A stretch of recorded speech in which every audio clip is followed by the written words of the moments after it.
కోట్ల రూపాయల వ్యక్తులకేమో మీరేమో అక్కడ ఉంటుంది. తప్పుగా అంటలేము. మా బాధను దయచేసి తప్పుగా అడగకూడదు సార్. ఒక్క అయితే ఏదేమైనప్పటికీ మేడం, ఏదేమైనా మన హక్కుల పోరాట దాకా సీఎం దాకా పోయేదాకా మనం తప్పనిసరిగా ముందుకెళ్తాం.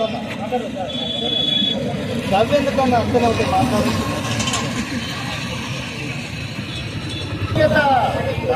ఎస్ఎస్ఏ ఉద్యోగుల ఐక్యత, ఎస్ఎస్ఏ ఉద్యోగుల ఐక్యత, ఎస్ఎస్ఏ ఉద్యోగుల ఐక్యత.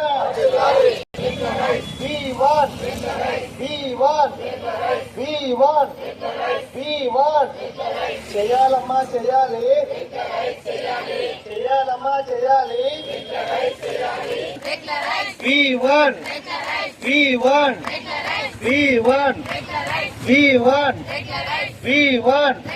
ముఖ్యమంత్రి గారు ఇచ్చిన హామీని వెంటనే, ముఖ్యమంత్రి గారు ఇచ్చిన హామీని వెంటనే ముఖ్యమంత్రి చేయాలమ్మా చేయాలి, చేయాలమ్మా చేయాలి. ముఖ్యమంత్రి గారి హామీని వెంటనే, ముఖ్యమంత్రి గారు ఇచ్చిన హామీని వెంటనే, ముఖ్యమంత్రి గారి హామీ ఇచ్చిన వెంటనే, ముఖ్యమంత్రి గారు ఇచ్చిన హామీని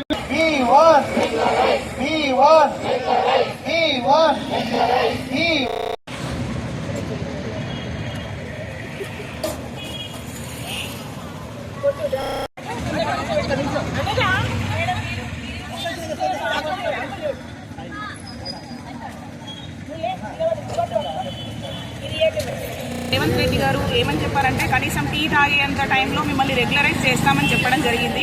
కనీసం ఇకనైనా సార్ కరుణించి మమ్మల్ని రెగ్యులరైజ్ చేయాలని కోరుకుంటున్నాము. మేము ఏ స్కూల్కి తక్కువ కాకుండా రిజల్ట్స్లో అన్నింటి పరంగా మేము ముందుంటున్నామండి. 10వ తరగతి కానివ్వండి, ఇంటర్ కానివ్వండి, అందరికీ 100% రిజల్ట్ వచ్చేలా చేస్తున్నాము. ఈ రోజు మాకు night duties, festival duties, Sunday duties కూడా ఉంటాయండి. ఈ రోజు మేము పొద్దున 9ంటికి స్కూల్కి వచ్చినామంటే మళ్ళీ రేపు 3ంటికి వెళ్లాల్సిన పరిస్థితి. ఇవన్నీ కాదనుకోండి, మా పిల్లల్ని కూడా కాదనుకొని స్కూల్ని జాగ్రత్తగా ఎల్లవేళలా 24 గంటలు అందుబాటులో ఉండి మేము సర్వీస్ చేస్తున్నామండి. ఇకనైనా కరుణించి మన రేవంత్ రెడ్డి గారు, సీఎం గారు రేవంత్ అన్న మాకు ఈ December 31 వరకు గుడ్ న్యూస్ చెప్తారని ఆశిస్తున్నాం. ఏ జ్యోతి, కరీంనగర్ కేజీబీ, బయోసైన్స్ ఇయాలి. మీడియా మిత్రులకు నా సోదరుని మళ్ళందరికీ నమస్కారం. మేము గత 5 రోజుల నుంచి మేము ఇక్కడ కరీంనగర్ జిల్లాలో సమగ్ర శిక్షలో పనిచేస్తున్న ఉద్యోగులు అందరం కూడా 5 రోజుల నుంచి ఇక్కడ మేము ధర్నాలో కూర్చున్నాము. మా సమస్యలు ఏంటంటే ప్రథమంగా మమ్మల్ని రెగ్యులర్ చేయాలి, మా సర్వీసును క్రమబద్ధీకరించాలి. ఒకవేళ వీలు కాకపోతే మా సర్వీసును పరిగణలోకి తీసుకొని పే స్కేల్ ఇవ్వాలి. పే స్కేల్ ఇచ్చి మమ్మల్ని ఇక్కడ నుంచి జీవోతోని మేము ఇక్కడ నుంచి వెళ్తాము. సార్ మీరు ఇచ్చిన మాటే సార్, మేము గొంతమ్మ కోరట్లేదు సార్. మీరు ఉద్యమం చేసినప్పుడు వరంగల్కి వచ్చారు సార్, వరంగల్కు PCC అధ్యక్షుల హోదాలు వచ్చారు సార్. అప్పుడు మీరు ఏం చెప్పారండి, మిమ్మల్ని ఖచ్చితంగా ఛాయ్ తాగే టైంలో మిమ్మల్ని రెగ్యులర్ చేస్తామని చెప్పారు. కానీ అవి వట్టి మాటలే ఉన్నాయి సార్. అందరినీ వినిపించుకున్నారు సార్. ఇప్పటి వరకు కూడా మీరు ఇచ్చిన హామీ అమలు రాలేదు సార్, అమల్లోనికి రాలేదు. ఎందుకు సార్ మా మీద మీకు దయ లేదా సార్? మేము కోరుకున్న తెచ్చుకున్న ప్రభుత్వం సార్. ఈ ప్రభుత్వంలో మాకు చాలా మంచి జరుగుతుంది అనుకున్నాం సార్. మళ్ళీ మేము రోడ్ ఎక్కాల్సి వచ్చింది.